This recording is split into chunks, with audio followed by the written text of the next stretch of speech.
Welcome back to Racing with Jesse Rosinski. Happy Friday. We have Walter again. Someone had to put himself in timeout last week, so we didn't kill anybody. Literally. That is not a joke. Last thing he said to me was, I think I'm going to jail this weekend. And then I didn't hear from him for 3 days. So I was curious. Turns out. Go to jail, just close. Didn't deal with people. So there's all kinds of stuff we didn't get to hear him tell us anything about. There's some good stuff. There's a lot of garbage in there. So I guess we could start with Colton Herta dominating on the road course in the rain at Indy, because I thought that was probably a way better race than the All-Star race or any of that was that whole entire weekend, or most of the racing last weekend. But that was a good performance. Jimmy was terrible. Colton dominated. And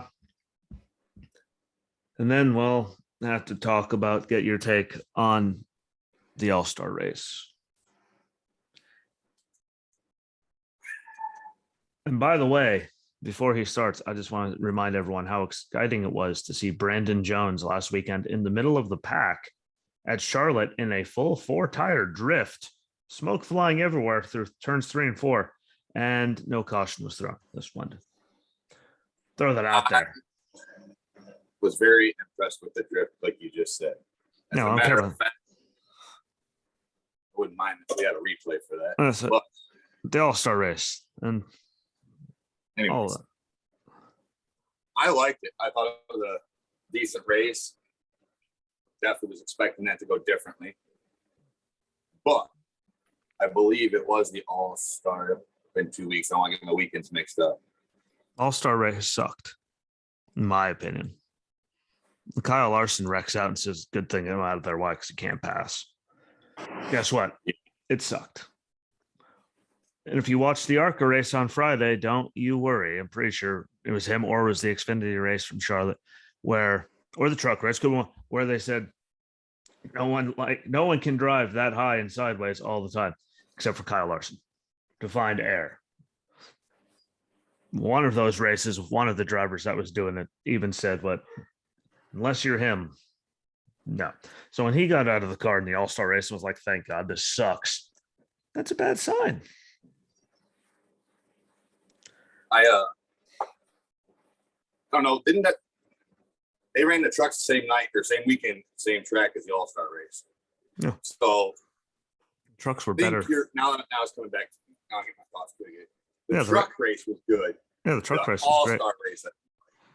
That's what it was. Yeah, truck race was, again, their aero package isn't. There's a lot of 1.5 miles. I don't know how they screwed it up that bad. Again, it could just be the track, but it used to have good races on it. Way back when. And the Chris Blaney Buescher did good in that race. Give him credit on that one. Granted, there was a car or two. Hey, but he still was up there. He was up there the whole time. There we go. There's the thing. He was, regardless of people blowing it to all sorts of, he was still at least up there. And Brad finished good too, which was, much needed for them, even though we all saw what that turned into the next weekend for Brad. But we're still on the All-Star race and them throwing that caution at the end. And cautions have been a clusterfuck. There we go. Knew it. They've been a mess. I don't like the cautions. We've had this conversation numerous times. I think it was the All-Star race. It was the race before that. I think we were talking about this. You and I were that. It's ridiculous. There was like 50 some laps, and in a matter of not that many cautions, it was ridiculous. The one caution went, I believe it was 14 or 17 laps, wasn't it? Yeah. You could park them if that's the case. Hey, I'm going to get into that from certain things from this past weekend, but how do you feel about, when I say cautions, I mean the Blaney caution. When, let's say, Ricky barely grazed a wall, no one was around him, nothing came off his car, we were that far away from the race ending, and them throwing the caution, and Blaney having, And then Denny crying. Of course, when doesn't Denny cry? Yeah. Flag the rule. Like, what if it was you? Well, rules are the rules. Well, you guys are known to break the rules all the time, and you still cry about that. that is true.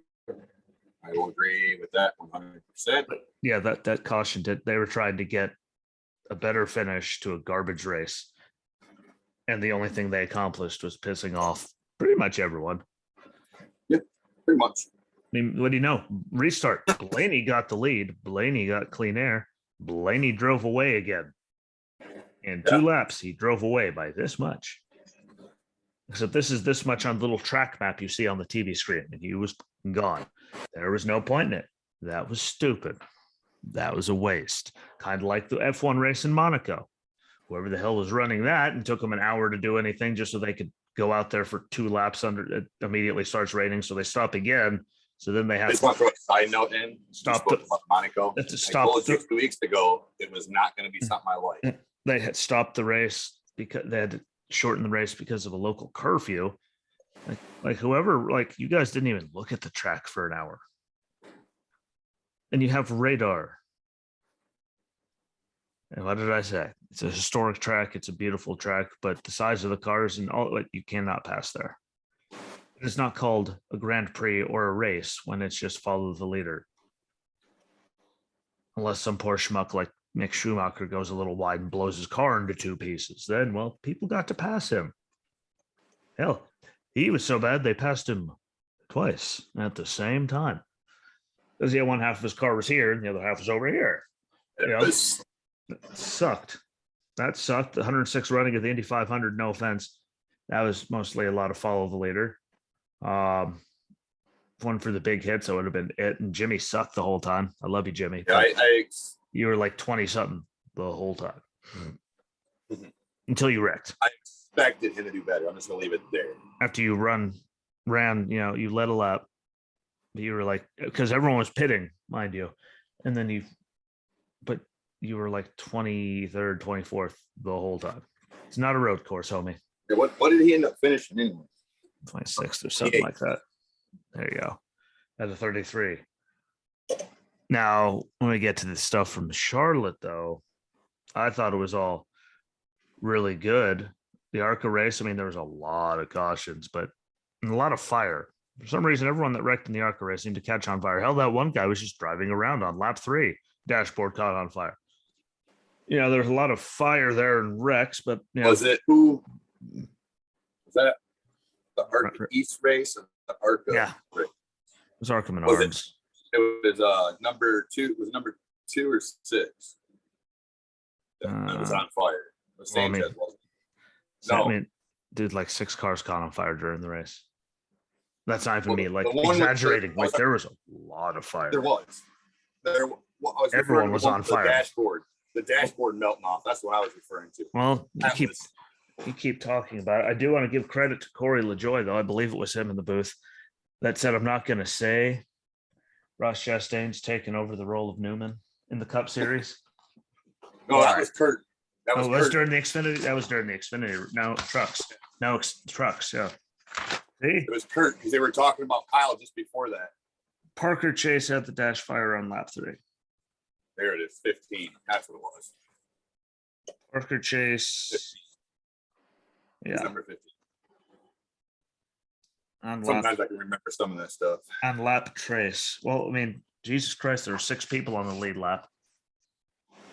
Like 15 people blown apart. I mean, like it was just whatever. Oh, you think you can wreck? Watch this. But there's better racing than anything we saw from any other racing series over the weekend. Oh, yeah. Corey LaJoy did a good job. The trucks, that was a great race. Too bad for Hocevar. I mean, and I get why Priest was pissed off at the end, but I mean, the kid's already on the ground crying and apologized for knowing he was a complete idiot. Right? Don't go and be a dick. It's not his fault that you got screwed by JTG Doherty. Not his fault that you're now a reserve driver while Ty Dillon stuff has a job. It goes along the lines with different guys we talked about. I don't have a good comment on Sorry, Ryan, I love you to death. You should have a ride, like but Priest, and Hocevar, what it's whatever he did, what he thought he had to do, and I'm sure if Priest was in the same boat, he would run his ass right over. Most definitely. He would use his bumper and say, "See you later, bye." And it wouldn't be a nice, pleasant shut bump. It would be a get the out of the way. And don't take it out on him. I understood why he was pissed, but it's not his fault that you got screwed by the powers that be for people that don't deserve rides. It's not Carson's fault. I mean, some of what you're saying though is there's an issue like that in the ARCA series too, but that's between those scenarios aren't between driver to driver. Those are more this driver from this team versus it's got a problem with not this driver, but this driver's owner and vice versa. Like Venturini, some bad things happening there. That guy is not a happy camper. All kinds of stuff. But he's let it, he said it, that was last week, leave that there. This is this week. And they had a good race. There was no stupid between them two. So, yeah. Oh, and on another note, this just finally popped back into my head. Just want to shout out to all the Kyle Busch haters out there who throw complete and utter hissy fits when he drives in a lower series. With his own equipment and goes down there to do, running the trucks and stuff, which really does let him see what his trucks are doing at the time, that are completely stroke out when he does anything or any, but it's completely okay for Brandon Jones to go down there and win the fucking ARCA race by like 16 goddamn seconds. That's completely okay for him to go down to the even lower series where people are just trying to actually even get a ride and smoke them all. Like, congratulations. Funny, crickets. Don't hear anyone complaining about that. I don't think that you will either. You won't. That's my point. It's amazing. Everyone throwing a hissy fit, but hey, you can go down there and kill people that actually, like, literally 90% of the field has zero chance of doing anything, and go down there and make everyone feel even worse about themselves. There was one statement in that conversation that I heard that was made that I kind of understand because I've seen him in some races where he does outright, I just shouldn't be on the track. So I get the aspect of where the one statement of he needs more time behind the wheel and in the seat. I think you should pick where you're at, though. I think we should be picking different tracks. Come on. It's just dumb, but I feel like Charlotte would be one of the tracks that you would need more time in. It would be more like, I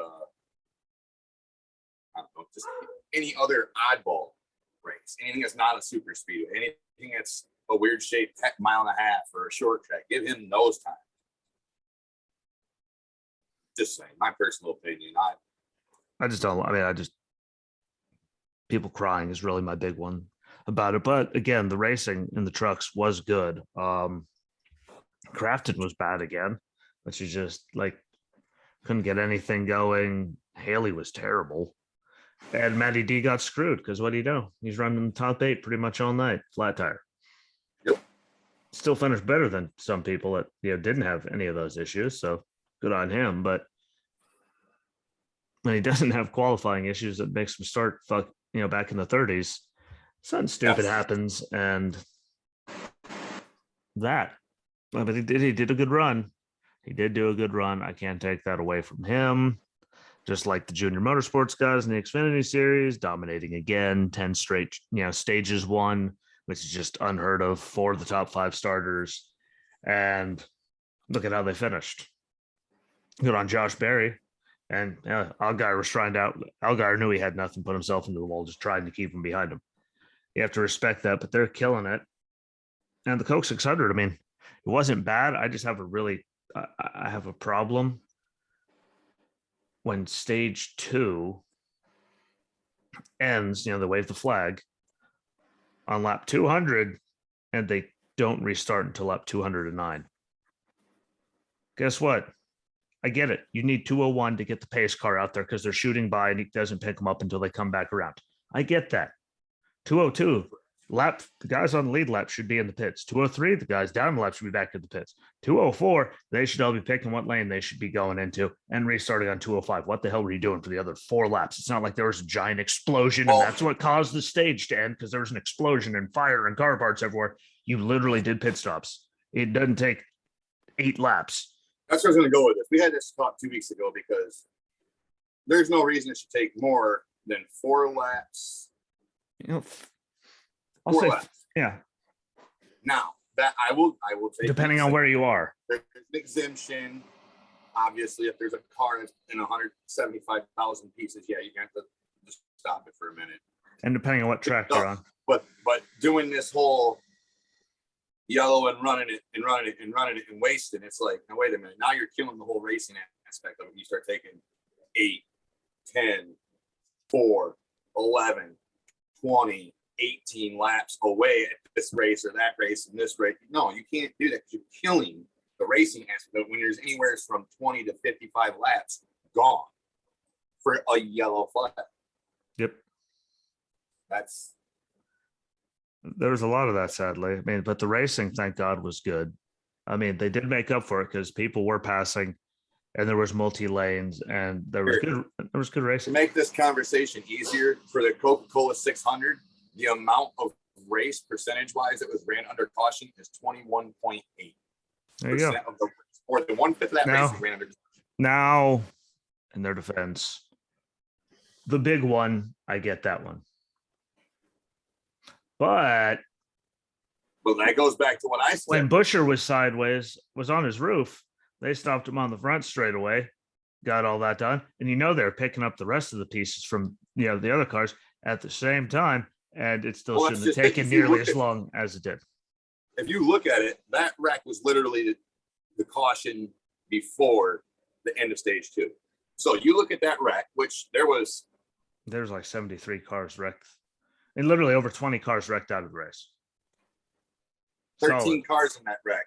Yeah. They were only under caution for 4 laps. End of stage 2, they were under caution for, I don't care what it says. Total of 7 laps technically, but I'm going to say 8. Yeah, they're high. Sorry. Yeah. And that was just the end of the stage. You're telling me you had to take more time for the end of the stage than you did for you to clean up after 13 cars that just wrecked? Nice try. Explain that. Not necessarily you, but just in general, something. I could explain it. Sheer ignorance. Yeah. Not trying to be a dick, but again, it might have been the end of lap 200. It still shouldn't take that many laps to do pits and get everyone back. Like, they waste a lap or 2. Caution. Come back. Show us the pit stops. Go back. Another commercial. Like there's last year, you drag it out like that. Get more commercials. Crossed the line for the end of the stage, boom, white or yellow flag would go out. What happened? They got to finish the top. Yellow. Yeah, they got to stop the top 10. They're doing it for. We all know why they're doing it. Money, money, money, money, money, money, money, money, money, money, money. There's no reason to have commercial pit stops, commercial race. We don't need commercials in between. Like you're dragging it out so we can see the pits just so you can get more commercials in.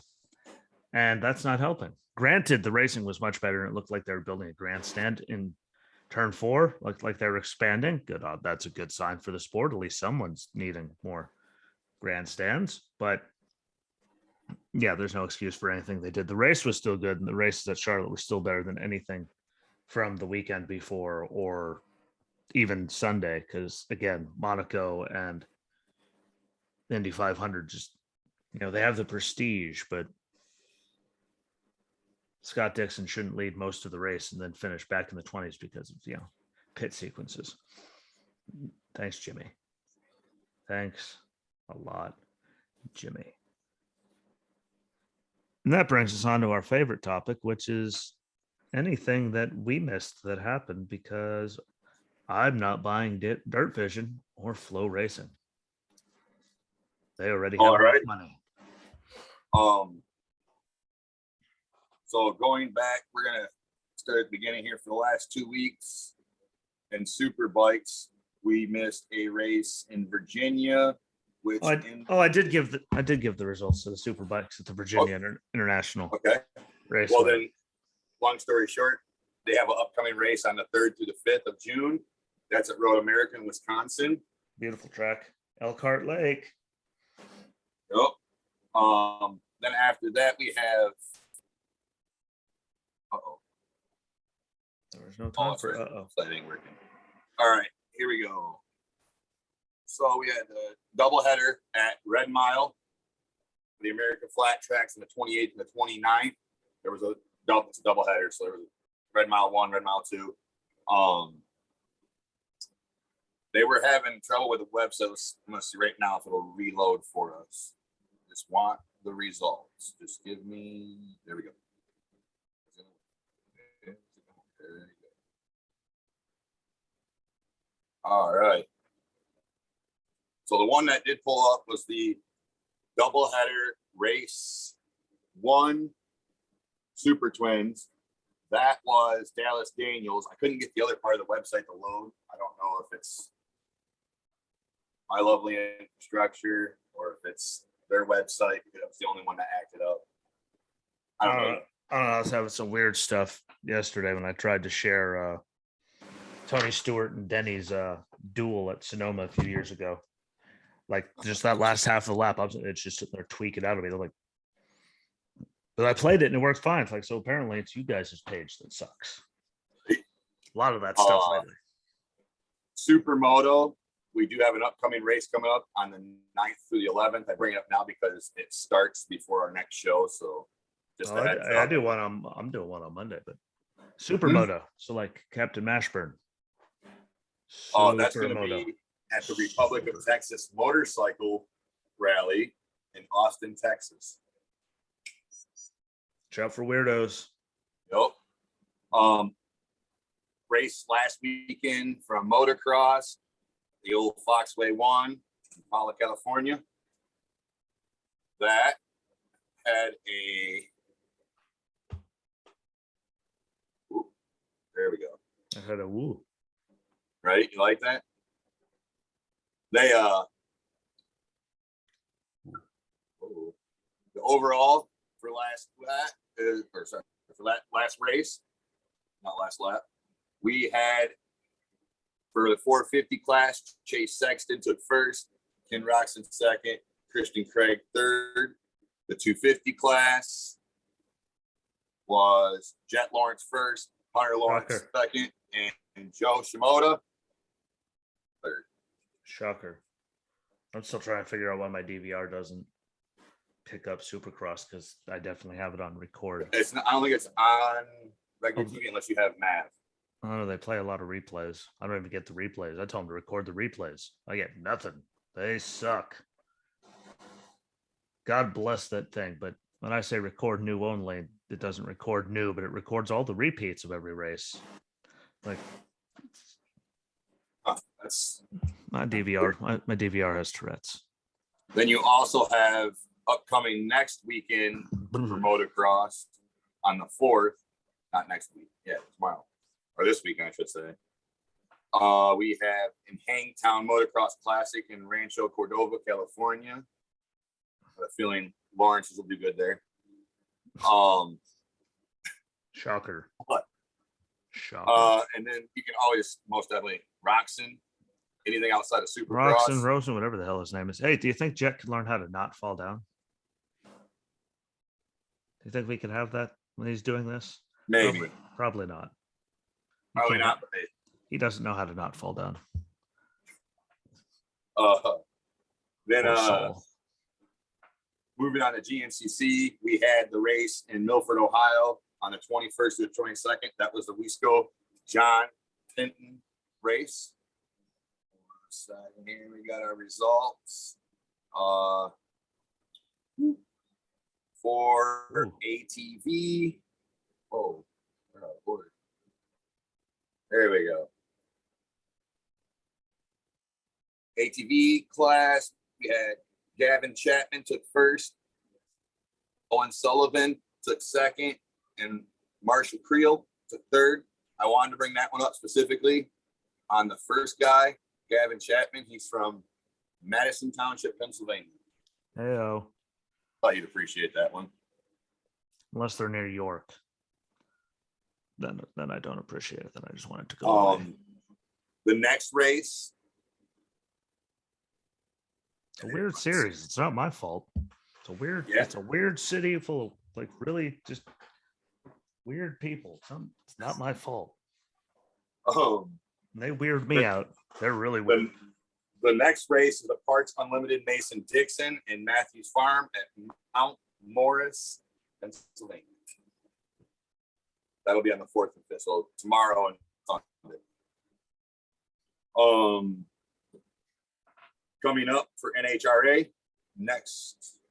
Let's see here. 1, 2, 3. So today, tomorrow, and Sunday, we will have a racing at New England Nationals and New England Dragway in Epping, New Hampshire. Good old New Hampshire. That'll be an interesting race. I'm excited for that one, actually. Probably sounds stupid, but hey, I like that one. Also, this weekend we have Formula E. Watch The out race for at the Jakarta E3 in Jakarta, Indonesia. Look at you pronouncing Jakarta. What? He came prepared today, guys. He got the big words and everything. Last weekend we had, obviously we just covered that. I'm not gonna go over that again. Next weekend, or not next weekend, Sunday, we have the Chevrolet Grand Prix in Detroit. I'm talking about that. Oh, I know. Sorry. I only verbalized what was happening. I didn't actually say my beautiful one. We already talked about my beautiful breakdown, people. A beautiful one. I'd make it USAC. Barnett style. So there I was love those USAC races. There was actually 4 of them, but they only ended up running like 1. Hey, Mother Nature's So in for those the national situations. series, yeah. Well, there was 4 races in the national series in the last 2 weeks, and only 1 of the 4 was ran. Yeah. And then again was Robert Ballou. This time of year right now, I mean, it sucks that this is when, I get why they start now, but it also is just such a hindrance because of, let's say, the weather that is, happening per se. But when they get them in, they're great races. So then moving still on USAC, but moving to the next series, the Silver Crown. We had the race at Lucas Oil Raceway Park. And where we go? And the winner was Bobby Santos again. Not his first time winning this year in the series, but he's won before. That was a good race. Not a whole lot of highlights I really want to throw out there. Justin Grant, I was hoping for a win. That didn't happen. Story of my life, what I want, what happens, 2 different things. All right, moving on from that soapbox. I got the Penty Series ran 2 weekends ago. Let's see here. I'm just gonna read the top 3 out, make it simple. Kevin LaCroix, he took first. He was driving a Dodge. Alex Tagliani, he was driving a Chevy. He took second. I haven't heard that name in a while. Alex Tagliani. There's one you used to hear all the what you don't hear too much anymore since he got phased out of what He went to Steckley Racing up there. So. He got phased out of what he was doing. It's just nice to hear those names pop up that they're doing something else. And then the third was Dexter Stacy from Christian Hamlin Racing. Sorry. Yeah, don't say Hamlin. And just sets a bad mood. That's also a Chevy team. That was a pretty good race. It wasn't too crazy. They had 2 cautions. They had two wrecks basically.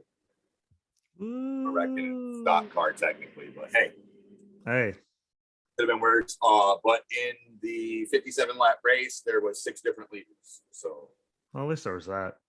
No, 7 different leaders. There you go. At least there was that. Again, a lot of those. Yeah. Sometimes you're sitting there going, do something. So that's also good. In the last 2 weeks, we missed the just week modifieds. We had 2 races. The first one for the Whelen Series was Granite State Derby at Lee Speedway, USA. there's only 19 cars, so I'll just read the top 10. And there's a reason I'm going to read the top 10. So first was Doug Covey.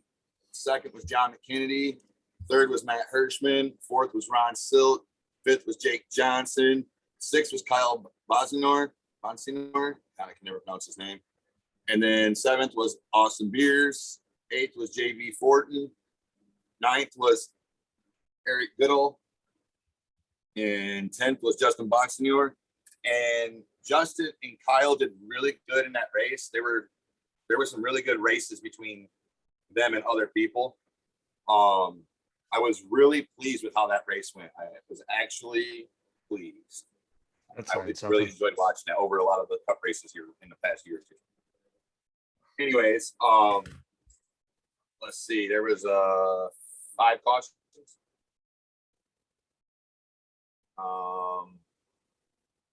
Half the cars finished on the lead lap. Only one actually didn't finish the race, and that was a power steering problem. Then we had the next race, which was the 28th, Jennerstown.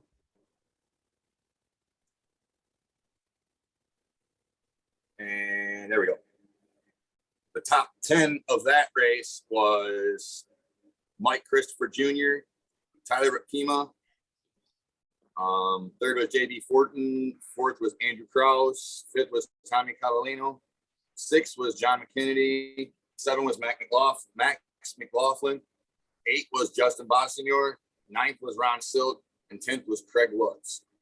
I brought it up because Kyle was struggling in that. He had an incident in that race. He struggled some. And then I think it was, who was it? It was Kyle, yeah. Towards the end of the race, he had a issue with the pit, so that was a whole other conversation on its own. And also, yes, in the last race for Jennerstown, John McKennedy, he had an issue with the wall. He had like a Kyle Larson moment. I had to bring that up. He come around the corner in turn 4, and all you could see was his wheel all the way down the wall. It was like, oh, that was beautiful. That was good job there, buddy. Hey, someone has to do it. Maybe he watched Scarface too many times. Push it to the limit. The limit. Exactly. Past the point of no return. Don't worry.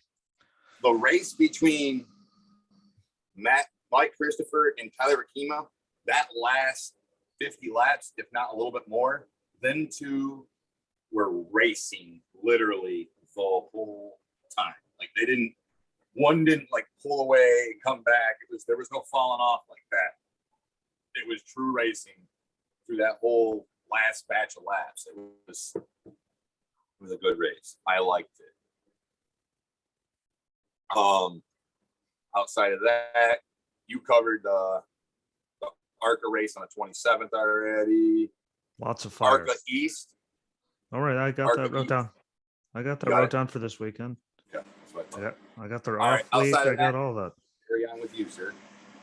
Well, before we hit all that, I just want to talk about the SRX thing because I wanted to wait until you were here. Now, the schedule. I know you people can't read that, but I did post it to the thing in your defense, my defense. So it's up there so I can read it, people. Not for you. If you're watching this, if you need, comment on this and I can send it back to you because it's the schedule and the driver lineup. And it's actually kind of exciting when you look at who's in it. I mean, and the tracks, 5 Flags, good. South Boston, Stafford's beautiful. Nashville's beautiful, obviously. Sharon Speedway, it's a good one just to see, have anything. And there's a lot of good names. You get Paul Tracy, Ryan Hunter-Ray, Biffle, Tony and Tony, Kanon and Stewart. Helio's in a few of the races. Deegan's in a few of the races. I'm sure that isn't Haley. No offense. Hopefully it's not. Figure out how to drive a truck, woman. Ryan and Dave Blaney, running the last race against each other, the duels of the Blaneys. That'll be a good one to see. And again, we have Andretti's, Labantes, Waltrips. There's a lot of good racers in there. Paul Tracy, good. Ryan Hunter-Ray, good. Newman. Obviously. It is Haley Deegan, by the way. Jesus Christ, that's what I thought. I was hoping it wasn't. No offense to her. How about you get that truck thing, figured back out? Well, Granted, most of your problems, not a modified late model. I mean, sorry. Most of your problems this year had nothing to do with you. She did get wrecked out a lot. Truck caught on fire that one time, like randomly, very early. Like she had a lot of bad luck, but she needs to get her together. And yeah, I'm excited for them to do it. It's a quick season, but again, how often do you get to see an Andretti, a Waltrip, a Labonte, like, all of them together on the track simultaneously? Like Paul Tracy, like they got, just a shout out to them, because I mean, it is a good thing they have going there, putting everything together, and they did it smart by keeping it small like they are, and not, trying to be the biggest thing towards, mankind. And they're getting guys that they know they could run, and tracks that a lot of people probably don't even know exist. I don't know how. I mean, South Boston's beautiful. I mean, there's some good ones in there. Sharon Speedway, beautiful. Like there's a lot of good ones that people just don't even know are there. Go, huh? Like they could run all-star races there and stuff if they really actually gave a damn. But who am I to tell someone to give a damn? I thought we should mention that. F1's off until next weekend for the Azerbaijan GP. You're welcome. And the ARCA Menards East is off until next weekend when they're running at Iowa Speedway for the Calypso Lemonade 150, which is nice to see something besides General Tire sponsoring a race for the ARCA series. No offense to General Tire, but them pulling in other people to sponsor anything, because there's a whole lot of General Tire 150s, because that's really normally all they can ARCA get. East or West? East. The West is running this weekend. The East is running this weekend. They're running in Portland. Oh, yeah, the West is running this weekend. East is off until next weekend. It's the West. Don't worry, this came directly from their own website, so if they lied to me, they have to go fix their website. That's not on me if that's screwed up. I went straight to the horse's mouth, as they say. If the horse's mouth lied, I was going to leave it at that, because, well, can't say if the horse's mouth lied, because there's a lot of lying coming out of the horse's mouth. Yeah, but quick one for the weekend. No offense to the ARCA Menards West Series of Portland 112. It's Saturday at 4:30. Obviously, we already in Portland, duh. But I'll remind everyone on Monday that, and throughout the week, that it will not air until Thursday, June 16th at 2 p.m. on USA Network, which, thanks for the help, guys. That's really going to get 2 o'clock on a Thursday. That's going to help them get viewers. Good job on USA Network, but it is going to live stream on Flow Racing. It's going to be on MRN, so that they're going to do it. And you can go through the ARCA website to listen to the actual radio coverage of it if you want to just listen to the race. But if you don't, Flow Racing will have the live stream, and then it's going to be 2 o'clock on Thursday, June 16th on the USA Network, which is just the dumb. Shut up, Jesse. But 57 laps on the 1.967 mile, 12 turn road course in Portland. So I'm excited for that. Again, it's just one of those, if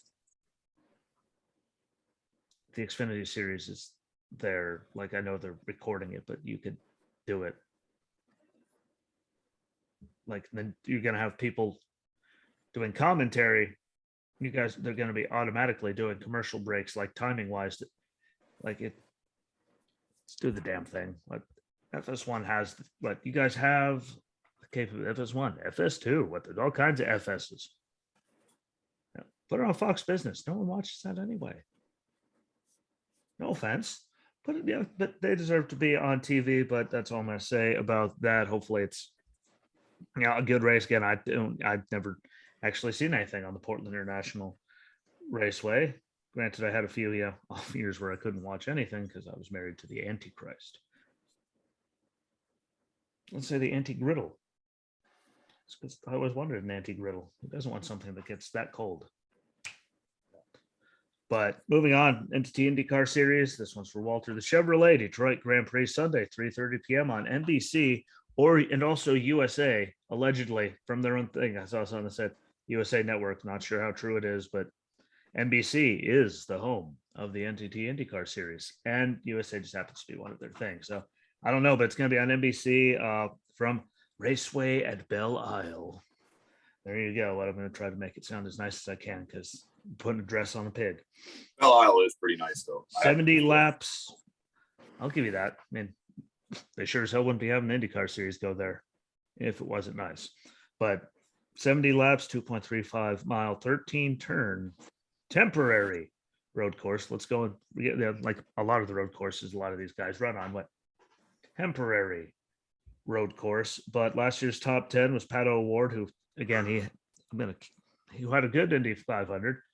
Patricio O'Ward. Pato is way easier to say, so thank you, America. Joseph Newgarden was second, Alex Blow third, Colton Herta was fourth, Graham Rahal fifth, Will Power, Scott Dixon sixth and seventh, Sutton Pagenaud eighth, Marcus Ericsson. Congratulations on the Indy 500, even though you were an eighth place car all day. But hey, a win is a win, especially at the Indy 500. Santino Ferrucci got a 10th. Good for him, even though he's not running anymore this year. And Jimmy got 21st. Better than he was running all weekend at Indy. Yeah. But I, again, never saw a race here. I've seen Have you seen the map yet or no? Yeah, I've seen the map, and I've seen people do fast laps around it. I've just never actually been able to physically watch the race. Look, guys, I'll tell you right now. Watch him disappear. Magic. Lap 6. Nope, not lap. Corner 3, 6, and 8. Those are going to be fun. And 11's a back turn, so that'd be cool. That's going to be like a supercross back turn there. I saw it looks fantastic. And I've seen cars. I just never got to see a race, so I'm kind of excited about that one. Know if it'll show up on my screen or not. Probably not. Yeah, there you go. It did. See, that one's. Tell you, it's gonna be good. It's a big old thing. Yep, and it's going. Yeah, that is turn 1, and it's going that way. Yeah, it's beautiful, beautiful thing they did there. It's gonna that be guy right there is gonna be awesome. Oh yeah, that's gonna be. Well, I mean, some say awesome. Some people that are driving probably have a different adjective to describe it. I know a certain guy would probably tell me you need to shut up, but hey, that's the point. But should be a good race. It's always, the street courses and stuff, I do expect Colton Herta to be, up there if he doesn't take himself out. Please, God. That's an if. Dear Colton, Big if. Don't overdrive it. You did it at Indy in the rain, but thankfully you had like a 9-year lead. And you caught it before something stupid happened. I hate to break it to you, there's no big runoffs this time. I hope they're smart, because this is Michigan, and we're literally just coming out of the end of spring. So at any given moment, there could be a batch of something let out of the sky that you don't want. That is a very accurate statement in our state, especially the Lower Peninsula. That's very true. I can't deny that. Just ask Clint. Very, very true statement. But it should be a good, exciting race. Again, glad it's on. A lot of exciting races this weekend.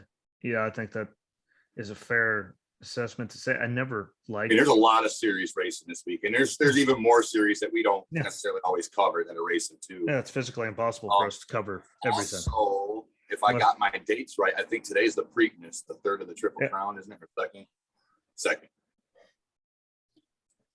Lucky Strike is not in that race.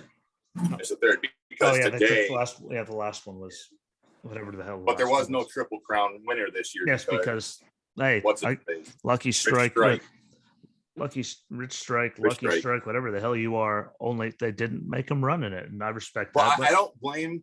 Just to be honest, for the health of the horse. I do not blame it, because that horse is not a normal Derby horse like that.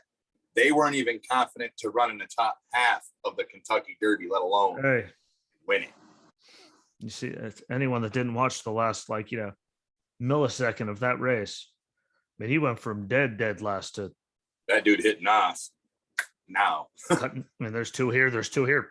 He shot gaps. He did he was just. Well, he was in fifth. getting ready to get put in sixth at the end of turn 4. And even the owner was like, it was almost like he came around the corner and realized, oh, I'm racing. Snap. Yeah, but he was Boom, way gone. Yeah, and before that, you saw him cutting through, and he was way the hell back there. Like that was That's the what I was greatest straightaway, pretty much last third quarter maybe of the Kentucky Derby probably ever. That should not have happened. I Very know happy people I like saw it happen. horse racing while we're talking about that on here, but you know what? It's still racing. Yeah, Those guys are moving. And that horse, like, watch the end of that thing. That was insanity. Because I watched it. No, he's not. No, he's okay. He is. What? You see the horse looking over. What? You know what? Go. It's like a PFT. It's literally because I mean, even the owner was like, I don't know what to say. Like, well, what do you say? I mean, he didn't even know he was in the race until the morning before. When did you find out you were in this thing? About 30 seconds before the cutoff. Hi. We got our shit together, and here we are. USA. USA. All right, I'll let you move on. It's a hell of a story, but yeah, I'm looking for Colton to do good. Pato's always late. Joseph Newgarden, Alex Palou, he's always up there with all of these. Again, I've never seen one there, so I'm really, really excited. There's a lot of races that I've never seen before. There's a lot of people running on tracks and series that they've never run on this weekend. Like there's a whole lot of firsts and news for the entire weekend, which again, I'm not. Well, which one? I think it's what race were we just talking about? ARCA. I think it's a Portland race. I think it's a Portland race. No, I haven't done that since like 2000 something. Wasn't that it, or was it one of the modified races? Might have been a modified race. Anyway, moving on. One of the two races was either an ARCA or a modified race. They haven't ran it since like 2006 or something like that. So that'll be interesting. Tracks are coming back. They haven't been racing forever. At least not for the series, yeah. Truck series, now they run up this track all the time at 1:30 p.m. Saturday on FS1 from World Wide Technology Raceway in Madison, Illinois, 160 laps. They ran there on my birthday last year, it turns out. I never liked racing on WWT, like in any sort of simulator or anything. I just never enjoyed it. I don't care what anyone tells me about the track. Didn't like it. Figured it out. Didn't like it. Figured out that. Unless there was only a few laps left, because don't you worry, I could overdrive the bejesus out of it and finally had 4 or 5 laps. Who needs tires anyway? But yeah, they ran on my birthday last year, which is all the way at the end of August. For those that don't know, which is amazing, they're coming back already. But good top 10. Shelton Creed won, but he's gone. Matt Crafton was second. He needs one of those. Ben Rhodes third, Stuart Friesen fourth, Johnny Sauter fifth, and Johnny Sauter is running this weekend, so that should excite you and everyone else to see him back. Chase Purdy sixth. Haley got a 7th, so please, for the love of God, Haley, for everything holy, do that again, as you are abysmal right now. Hocevar's 8th, Austin Wayne Self was 9th, Jack Wood 10th, John Nemechek 22nd, Chandler Smith 28th, Christian Eckes 31st, Timon Jeske 33rd, Zane Smith 35th. And the 25 truck, which our boy Matty D is in, finished. I know we're going to hear wait for the suspense 50th. So with Josh Berry behind the wheel. So now there's something to go off of, even though it wasn't him. It's Josh Berry, and Josh Berry just ducked to water. He said, what did he finish that track last year? Josh Berry? 15th. He won, didn't he? Oh, No. he won 15. I was told you Shelton Creed won, you crackhead. Sheesh. Sorry, I had 2 different lists going through my head at once. No, knock that shit off. It's not healthy. But again, Ben Rhodes, Stuart Friesen, Hocevar, those are the guys I'm watching out for, and I want to just see if Crafton and Haley can actually have a good race and back up what they did last year. And It would be nice. Matty D, see if he can match that 15th, even though he's been doing so much better. Again, it was Josh Berry. I mean, he's hit tracks for the first time ever and turned around and won. First time ever driving that kind of vehicle. First time ever seeing a racetrack. So give him 100 laps. He's kind of got that Kyle Larson niche when it comes to that kind of stuff. He can walk in, first time ever racing there, first time in that vehicle, and all of a sudden he just dominates. Give him 100 or 2 laps. Give him a couple 100 miles. He'll figure it out. Trust and believe he will figure it out. Of this weekend for that race, did you go over the whole entire, not obviously not in the show, but did you actually read that whole list?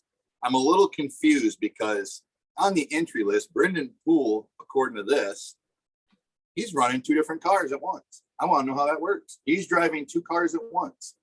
Well, it's in case he the 46 and the 47. Somebody's got to fill me in on that one. It's in case he doesn't qualify in one. He can have another one. Just to make sure stupid doesn't happen. And we've seen their entry lists. I mean, we're sitting there like the morning of like TBA, like to be announced. Well, they're hitting the track in about 20 minutes. So you should probably announce who's going to be in the damn truck or update your list. That would be helpful. That would be great.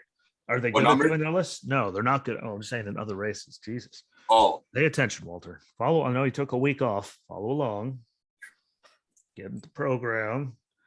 Those guys suck at entry lists. They really do. And someone probably, I think he should be in the 47 if I remember correctly. That's what he's normally in. I think the that's 40, I think what the I 46 thought. But then when I seen the entry Nice. list, his 40, 47 car has his name, and then obviously the car owner, which is G2G. 46 but zero sponsor, zero Yeah, crew.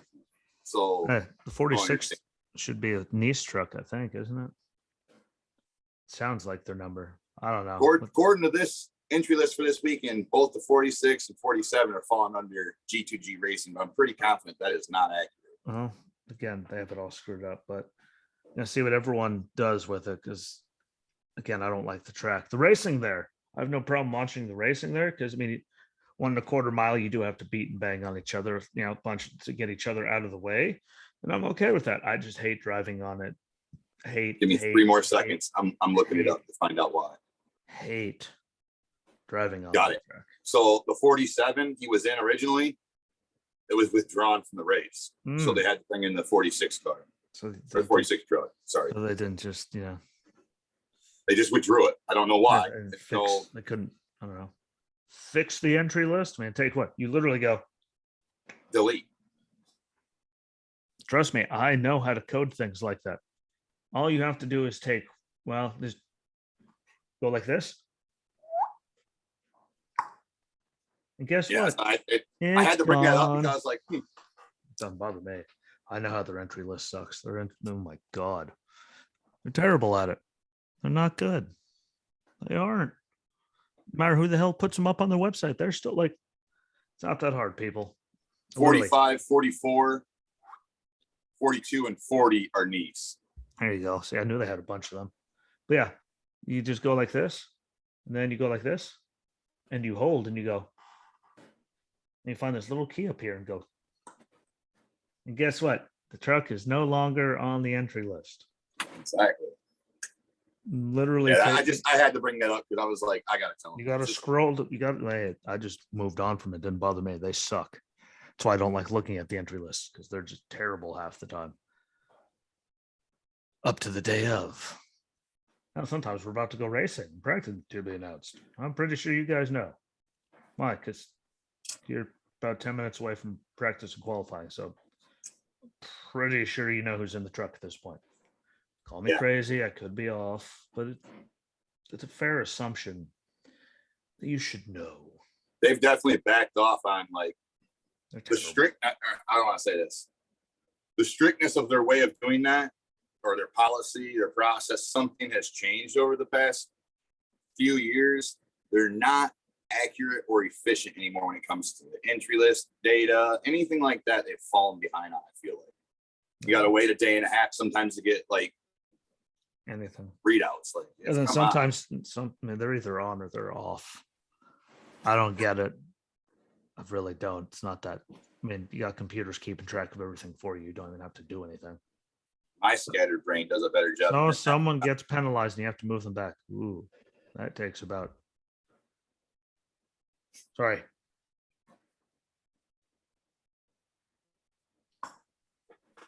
Done. Takes about 3 seconds. Really, even easier. You could just switch the number next to whoever where they finished, and it could even auto generate for you. Yeah, it's not that hard, but it is what it is. I think it'll be good racing. I don't know what to expect again from the Xfinity Series Pacific Office Automation 147 Saturday 4:30 on FS1 from the Portland International Raceway. 75 laps again, 1.967 12-mile road course, and it's the first time they're doing it. So best thing is there's no data to go off of from last year or anything, and it's going to be chaos. And again, I've never seen a race from there, so it'll be the first time I actually get to see a race from there. I've seen some other races there, but nothing in the sanction series. Yeah. Am I gonna miss Mid Ohio on the Xfinity series schedule? Yeah, them bumping them out to that, but at least they gave Mid Ohio a truck race, so it's not completely gone. So I'm okay. Yeah, it's not like what they did to Tony, and they just said bye. Again, headaches were involved in that, but takes over the Mid Ohio spot. Again, he goes to the truck, so I'm okay with it. And it opens up, that whole entire coast over there and a whole new, area to a bigger series. It's, gets more, anything really, sponsors, fan attendance, like it gets all kinds of stuff, better TV scheduling.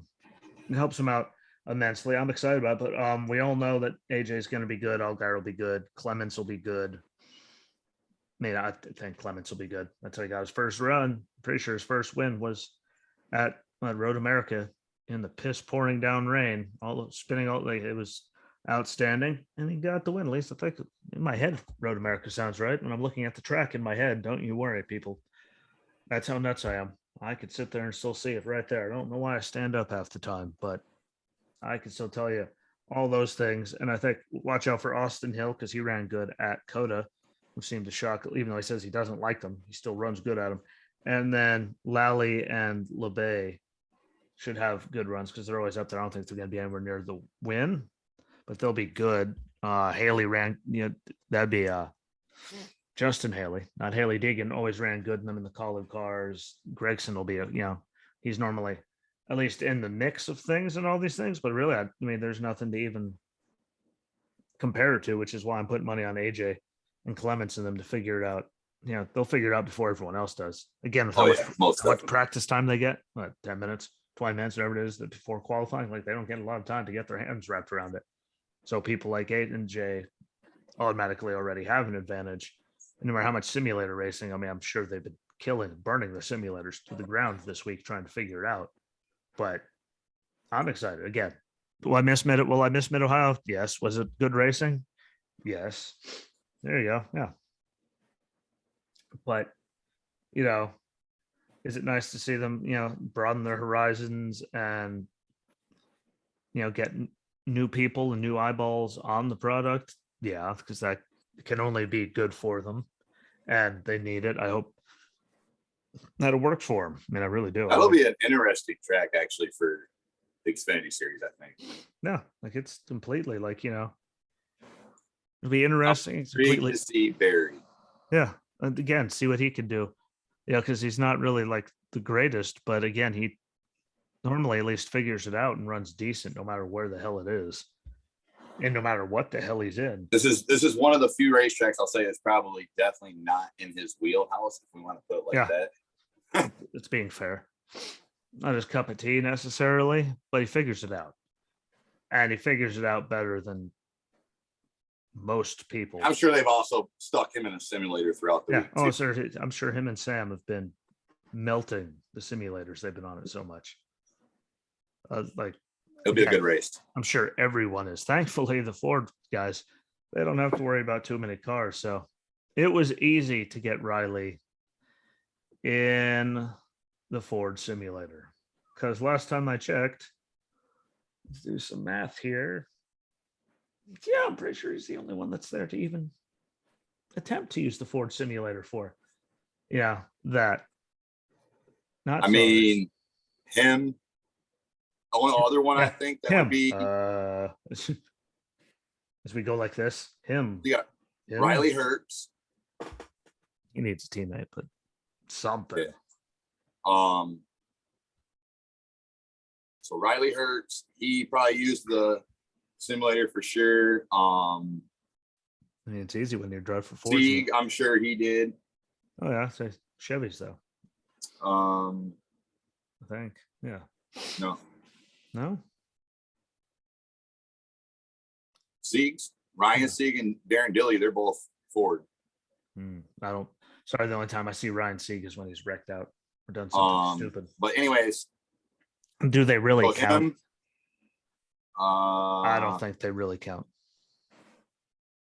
They would be the only other ones that I could see besides Riley Herbst. No offense to the Siegs. They're getting better. They've progressed every year, but the only time you see them is, well, at the end of a stage racing for a point, or because they're on the record, or because Ryan's doing something completely stupid and getting penalized for being a jackass. But yeah, that's a whole other story. It was many weeks ago, Ski. I know he still did it, but it should be an exciting thing. Again, I want to see what a lot of people get, but there's no one, like, what do they have? They have no data. They have no anything, which is really the most exciting races for me. Because what's going to happen? Beats the hell out of me. I don't know. Just like Coda this year. Like, what's going to happen? Beats the hell out of what? It's supposed to be sunny this year. So I don't know. Last year, you couldn't see your hand in front of your face. Just ask Harvick. He'll let you know. You know, from perfectly fine to underneath a guy, literally in a second and a half, because he could not see it. Even with the blinky light, it was raining that hard. Why they were running? No one knows. But they did it anyway. And this is going to be a good one. It's very exciting. It's a chance to open up the things. And it moves us on to like this one, though. I don't get the Cup Series running at the World Wide Technology Raceway. I mean, it gets more people. Yeah, the Enjoy Illinois 300 presented by Ticket Smarter. Sunday at 3:30 on FS1. Again, I don't understand why, like, the powers that be, like between the IndyCar series and Cup Series, decide to both have the races on simultaneously. I've given up on the scheduling. I don't think any of them look at anything else. Really, like if you're trying to get the most out of, like, if you're doing all this for ad, like, that's the whole thing, is to get viewers so you can get more ads and buys and money and stuff for the series. Then why the hell are we having you guys? I mean, you guys see each other's schedules. Tell me. I mean, that's no different than why each other's schedules. This is literally the same. Not obviously a different topic, but same concept, same problem.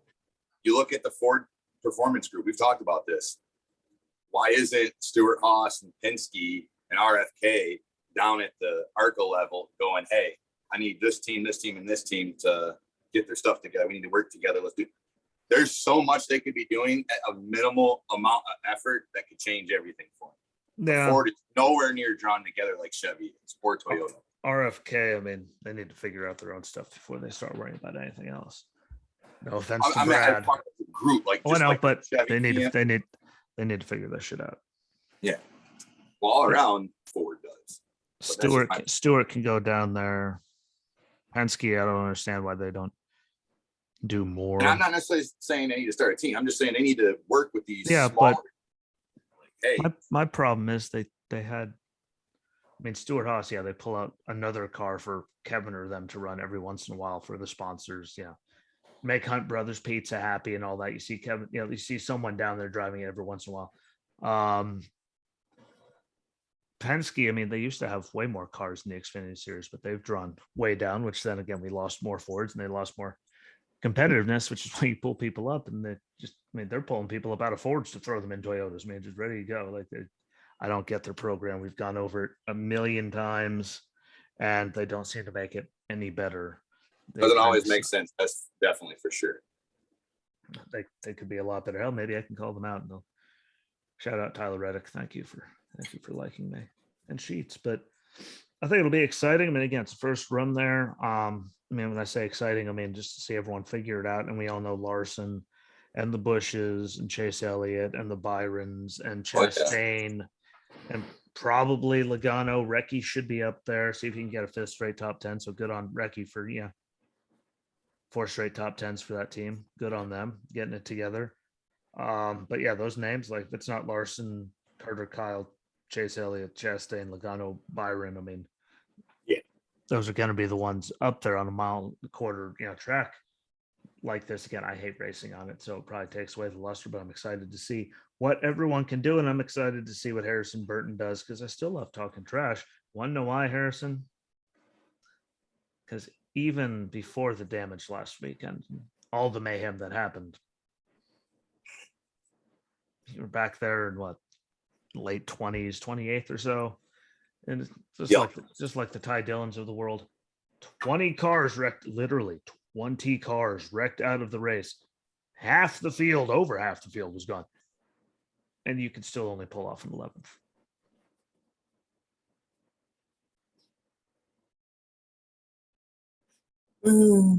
Hey, one race took out like almost a there's dozen, no all in and of itself, almost a dozen cars got taken out. Fully like in one wreck. Hell, at one point, Christopher Buescher in a tiny wreck was barrel rolling because thank God for the tether, whoever designed that, for the car to be barrel rolling like that, everything broken, and that tether held onto that tire to keep it from exploding. Good on you for that. But still, you couldn't get a top 10, and Ty Dillon was still 13th. And shout out, because I didn't do it, and neither did he earlier. Good job to Bubba.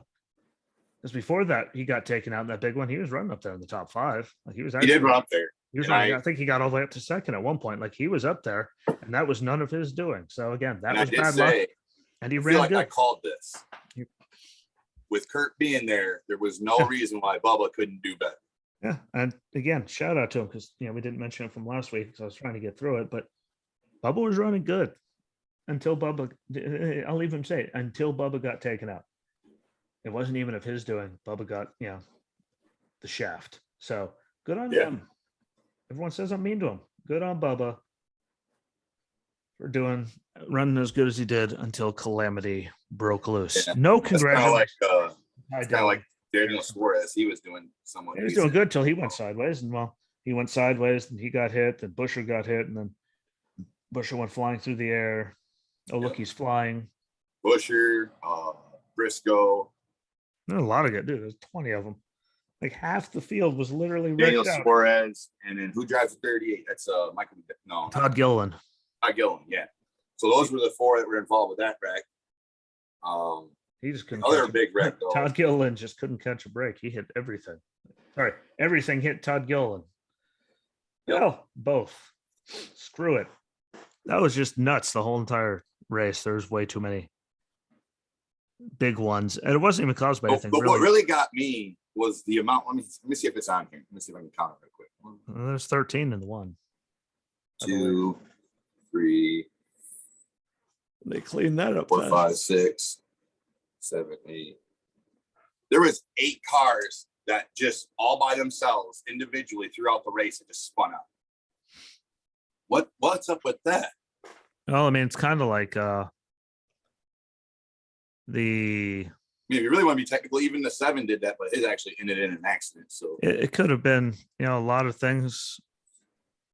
Like if we watched the Indy 500, I mean, look at the guys that just completely, like good guys that just completely lost it at turn 2 because of the wind. Yeah. Chase Elliott. They caught a crosswind. I mean, all it takes is a little bit of a crosswind or something to.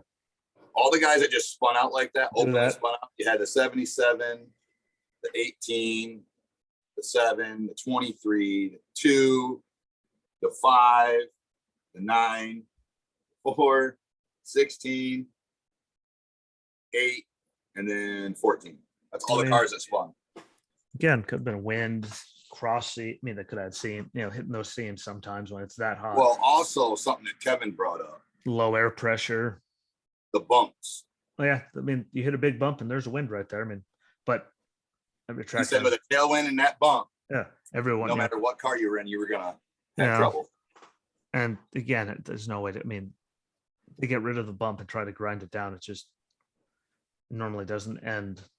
It was weird to see Kevin in a suit and glasses this last weekend. That was. I like the all driver thing. I don't know. I like it when they do the all driver. Oh, I like it. At least they picked a nice. We're going to do it. We're going to do it at Charlotte. Why? You guys can't screw it. There's no corners to figure out. And stick them on a road course. See what? I want to watch that. All drivers on it, like they're trying to figure out how to do TV, and they're on a road course. In turn, I don't know. Put Boyer on that one. Put Boyer on whatever the hell turn he's in. On that one there. One he spun in. Okay, thanks, Boyer. One over on the other side of the hill. That'd be his answer. Whatever the hell turn it is, but yeah, that was good. The racing was a lot. Again, bumps. They try to grind them down. Yeah, a lot of the times it does help a little, but it's like when they had the. Once you have a bump, even if you grind it, the transition is never going to be truly smooth. Yeah, I get like Pocono when they went back after they repaved it that year, and it was, I mean, you were going through the tunnel literally launching. Like, I get why they ground that down. Again, new pavement, winters there. Pavement, those things, they're kind of funny. Some of these northern sections have a better compound in their pavement. That's stuff like that. Fontana, I mean, I don't know why during COVID they didn't just blow the thing up then and turn it into a short track, because I'm pretty sure they said that's what the goal is. They're turning it into a short track. Like, that place sucks. Like, tell me what, hell, you just go on a sim thing. Hell, you can even go in an arcade and get a steering wheel and gas pedals and go in just an arcade racing game that has it. And you're just, the wheels just, you're just, exactly. The whole thing's a giant bump. And it's bad racing, but that was a lot of wind and, again, air pressure stuff. It was great to hear. Goodyear, after they've been getting so much flack all year, send a warning out to the teams. What? Do not go past this for air pressure. What? Don't go past this for camber and all that. Stop. Because we're getting shit on because you guys are pushing it well beyond the limit. It's not our damn fault. I mean, new tire and the whole thing, yes, but again, independent rears, that much camber, turning a tire, from normal to, that. You're putting all the pressure on the sidewall. I mean, you watch them racing around the track, even when they're under green for a few laps, where you just see that, the whole entire wrinkling around the tire as it's going. Like, there ain't no air in that thing, but that ain't a tire thing. They can only do so much. Teams are going to do whatever the hell they want, and that causes a lot of bad things. Brings up my next point. These guys in their tire situations, if Goodyear knows that they put a limit on the tire and the teams are going to go at least 1 to 1.5 pounds under that, raise your limit. Yeah, except if they go and, do something to fix it. We all know the teams will then turn it. Like, oh, we got this much extra tire. What? And we have that much extra that. Why? They'll do it. No matter what Goodyear does, they're going to keep pushing this. There's no winning. It's a lose-lose situation for the fine people at Goodyear. They're no matter what. Well, and the other part I have about it is they should have done that no matter what, because they knew they were going to an all new rear suspension car this year. So the reality of it is the left rears are going to now have an abuse they've never had in NASCAR before. Yeah, but yeah, I mean, how much money people put into one race car? You think they'd care just a little bit more about tire pressures and stuff to stop destroying them, especially when we're having this, alleged crisis where Kyle Busch is rolling a shell of a car with Denny Hamlin's windshield, no seat, no anything, out the back of a truck, so they could take everything from one and put it in the other because there's no parts. Even Gibbs doesn't have them to make more cars. You'd think they'd be using a little more effort to not blow them all to bejesus because they're going through tires. I mean, all the 4-car teams are doing that. And congrats to, speaking of that, Bubba, for sliding it through the AstroTurf, catching the chicane, and driving directly into your pit stall. Good job.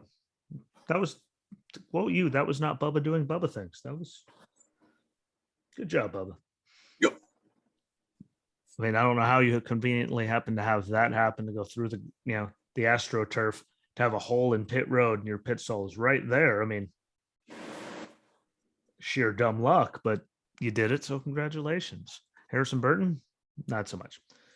You and Ty Dillon couldn't even get past 11th and 13th with over half the field wrecked out and gone. Yeah. I mean, come on. We're not asking for much here. I have no response to that. It's, yeah. Question is, will he still be in the car next year? Good question. I think we both know the answer to that one. Hey, well, yeah, sorry, that didn't work. See you later. Well, we're gonna bring someone else. Why? It's what we do. We just bring people up in situations they're not ready for, and then when you underperform, we get rid of you because you shouldn't have been there in the first place. You have to start all over again. Yay! Newman was available. Next year is all I'm gonna say. Newman was available. Yep. He would not. Next year's going to be interesting, to be honest, because he would not finish 28th. There'd be 20 guys trying to get around him. Like, try me, but you're not. I mean, next year's going to be interesting because there's going to be, I feel like, a decent change in a lot of lineups because you already know certain drivers are like, I'm done. This is it for me. No, Almirola's leaving. And when you have that many guys that are just walking away, you're going to have, obviously, you have teams like, I'm sure Wood Brothers this year is probably going to go. I mean, if they were smart, they would try to redo what they've done in the past, but we will leave it at that. But there's other teams too, though, like Eric Almirola. He's not leaving because Stuart Haas wants to. He's leaving because he wants to enjoy his life with his kids. Fair enough. I can't knock him for that. He's not a hillbilly. He's not going to live, eat, breathe, sleep racing the day he dies. Even all of them, like even most of them, sooner or later, everyone loses it, except for those that, well, until their kids get older, then, well, boom, they're back. But yeah, he'll be gone. Going with that is there's going to be a lot of change now. So we still don't know about Truex situation. We don't know where Kyle's going to be. I don't think he's going to sponsor back for him. Yeah, and I was going to say that video you and I were just talking about the other day that I didn't even know how someone slipped past us in April. I don't understand how I missed that video in any way, shape, or form. Oh, I did. Whew. But anyways, I was shocked. Kyle was full front, and he's dickish about it. But he's bitter. Yeah, he was not holding back in that interview. He is bitter. He is mean, and he is angry for all the money and all the commercials he does for all of you guys. TRD, look what he does in the truck series for y'all. Look at all. That was the other part of it too. Anything. We're this far in, you can't find him one thing. I'd be pissed for everything that he does for them. Everyone jump on and say, how much money has he made Joe Gibbs? How much money has he made Mars? How much money has he made for Mars Corporation, period? Like, if you just take that figure alone, that's enough. Even I'm not even Kyle Busch fan. But that dude has done more and enough to justify staying over people like Bubba Wallace. I find him Harrison Burton. I don't necessarily like Kyle. I fully understand where his attitude comes from. I can completely respect that, and I totally respect where it's coming from. And him as a driver, I mean, there's times where I even go, just walk away, keep walking, like he kind of did when he couldn't get back into pit, when he couldn't make the turn. Let the guy walk away. Gives you at least 20 minutes. Why? They're going to be looking at your car and they're not going to be worried about you. He would be in a lot less problems if they didn't put him in a press conference immediately after the race. I feel like the NASCAR has never ever defended the drivers in that aspect, though. If we're going to be honest about that, they jump all over everybody. Exactly. There's the other side where NASCAR never goes, hey, when these people have problems, do not go interview them right afterwards. NASCAR wants the camera right in their face. That's stupid. Because then that puts people like Kyle Busch, Kurt Busch, Kevin Harvick, what's his name from the truck series? It's got a bad attitude too. Oh, there's a few of those. Well, there's the one that's always willing to fight. What's his name? He was in a fight just a couple weeks ago. Anyways, I'm still on Tiger fighting a guy with his helmet on. I'm still on that. Well, I'm not those guys. I ain't including this guy. So I'm saying the guys like that though, if you know you're gonna go up to them with a camera and it's gonna end in them getting in trouble with NASCAR, which you know who I'm talking about. Those guys know exactly who I'm talking about. Because Kevin Harvick, he slams. We've seen it. We've seen Kurt Busch throw things. We've seen Clint Boyer run off the track after people. There's guys that race that will outright fight. Those are the guys you don't just go shove a camera in their face after a race. And then he casually walked back to his car after it was done, got back in it, and went damn wind sprint to get over there. He had to catch his breath on the way back. Well, he was, but I mean, go and stick cameras in the face of people that just lost the Super Bowl immediately. Yeah. I've seen, speaking of that, when you refer to football, I've seen Peyton Manning play games where he was on his broken ankle and it was like, just don't talk to him after the game. Dude's miserably in pain. Just leave him alone. Yeah. They do it and they know it's going to happen. But yeah, if I was him though, I'd be pissed because for everything he's done for was where I was going with it. Compared You to got every guys- other driver, Speaking of examples, he's they been made a great example for that. And Kyle Busch. he's been the guy. Like he has been. At one point, he had the Xfinity team. He still ran a bunch of races in the Xfinity series for Gibbs and all them, just to keep winning races and doing good. He still has his truck team. Like then he just started 2311. That's because he got Jordan to back him. Kyle's been in the game and doing for them what no one else has the entire time.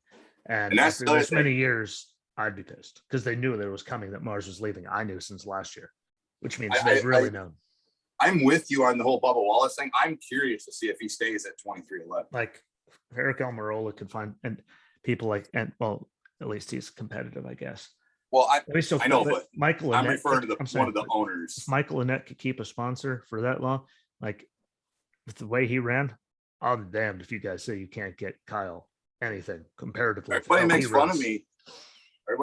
But you know what? Look at guys like Jeffrey Earnhardt, Eric Almirola. Those sponsors don't leave. There's a reason for that. It's Kyle. I mean, Michael McDowell, he don't have sponsorship issues. He can drive pretty decent. It's usually car problems or just crap luck that screws him over. And you got guys like Matthew DiBenedetto drive the wheels off of anything you put him in, and then teams start doing really good with him, and then all of a sudden, shit can't. At times, he'll literally drive the wheels off of it. And there's sponsors willing to sponsor Matthew DiBenedetto. Like, that's the part I don't understand.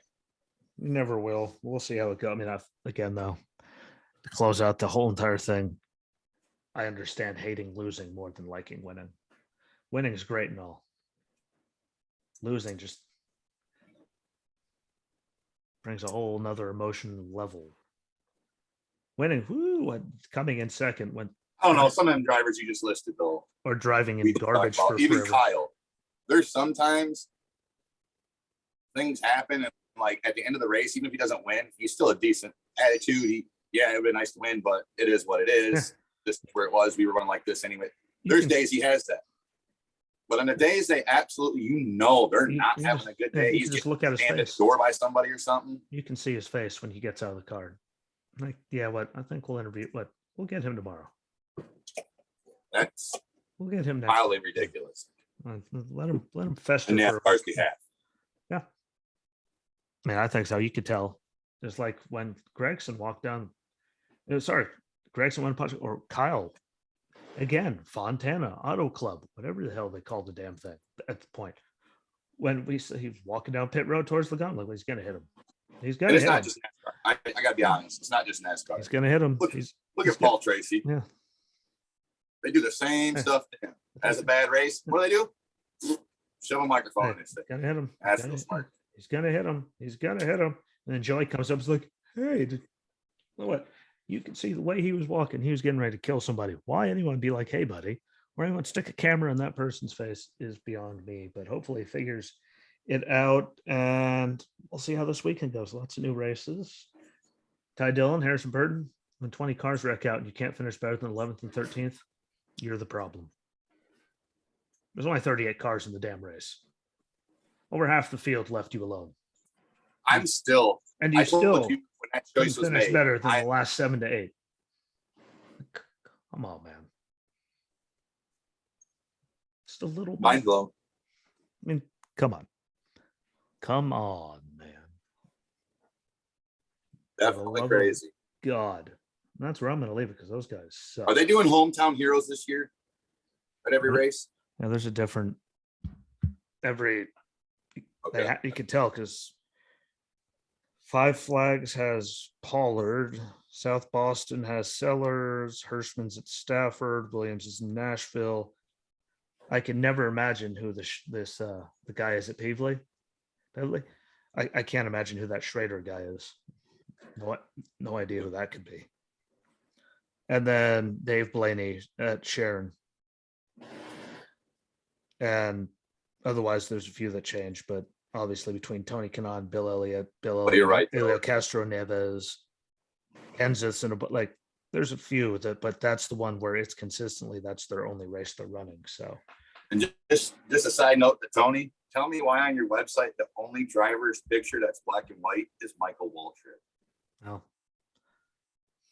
Because it's Mikey. Somebody fill me in, please. It's Mikey. The only one. It's probably a rib. By the way, how about they respond to my email? I deserve some kind of code or sponsorship when I'm very nice to you. We're very critical, but I'm very nice. I say very mean things about way more people. Way. When it's deserving. I'm even nice to Bubba when it's deserving. When? Rare, but it happens. Yeah, I was nice to him this week. Nice to him last week, even. I don't know. Nice to him on Monday. That's two shows of being nice. 2 times in a row, I said, good on you. This time you got screwed. See, I can be nice. Don't be a dick, which he has an overwhelming ability to do. I think him, honestly, when it comes to Bubba Wallace, if he did this one thing, it would literally take him up one level right off the bat in his ability to drive. Just worried about racing. Keep his mouth shut. Yeah, worry about the racing. Don't That's worry all about anything else. Tell him and get him to understand. Keep your mouth and the shenanigans shut and out of this. No, not even that. But only worry about the racing. Look at Kevin while he was in RCR. Went Stuart Haas, sold his team, sold everything. Went strictly racing. Look how good that worked out immediately. Just worry about what's paying your bills, and stop being an ass. I mean, I'm not even talking. I think his driving ability as a driver, I think he's got skill that he could most definitely fine tune. But his personality and his mouth is what brings, I think, a lot of dislike for him from a lot of people. I'm not saying all people dislike him for that reason. He's an ass. But he does need to learn to shut his mouth. He's an ass. Is he an ass? And I do like how what we were talking about. You're welcome, John Taffer. See you there. Oh, fuck yeah. Oh, hell yeah. Ricky. Oh, Ricky's house there.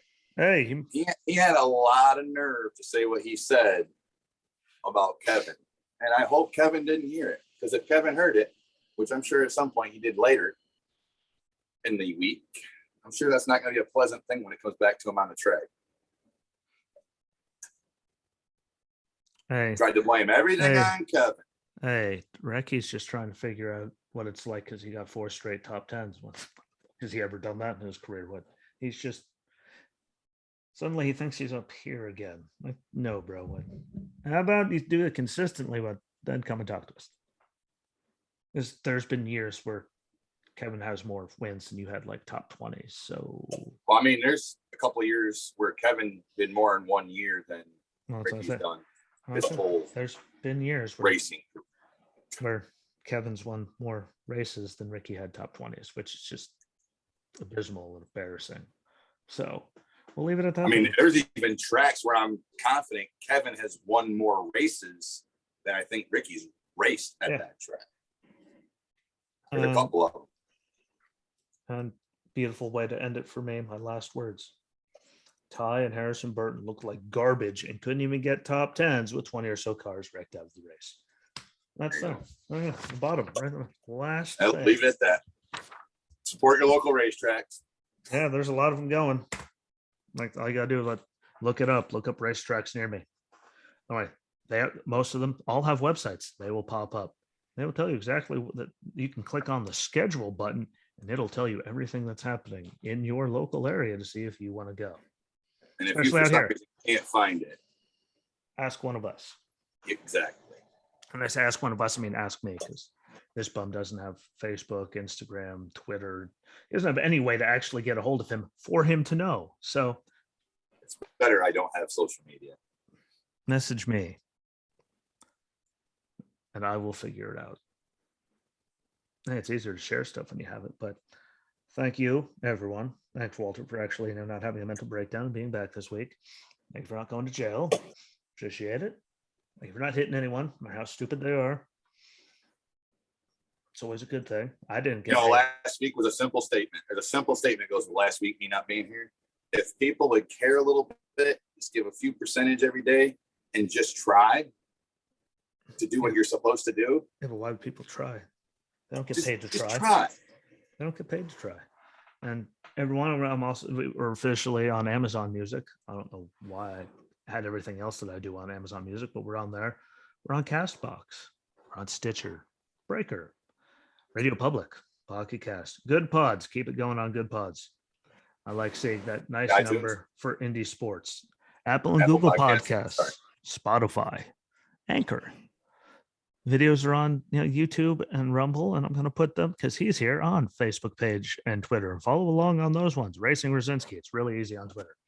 Racing and then my last name, which both words are conveniently in the title of every episode. You have to actually see them to get here. So find those as well and follow along on there. And Facebook, so I can share all kinds of stuff on there and share it out no matter what you listen on. Share it on your socials. Everyone except for Walter that I know has socials, which means you can share out the episodes and all of that to help get it growing. And I'll be back Monday again, unless there's some unforeseen weather and it's racing. So God only knows, but God willing, I'll be back on Monday. So enjoy your weekends. Be good to each other. Please, God, don't let the racing suck like Harrison Burton and Ty Dillon. And until Monday, peace.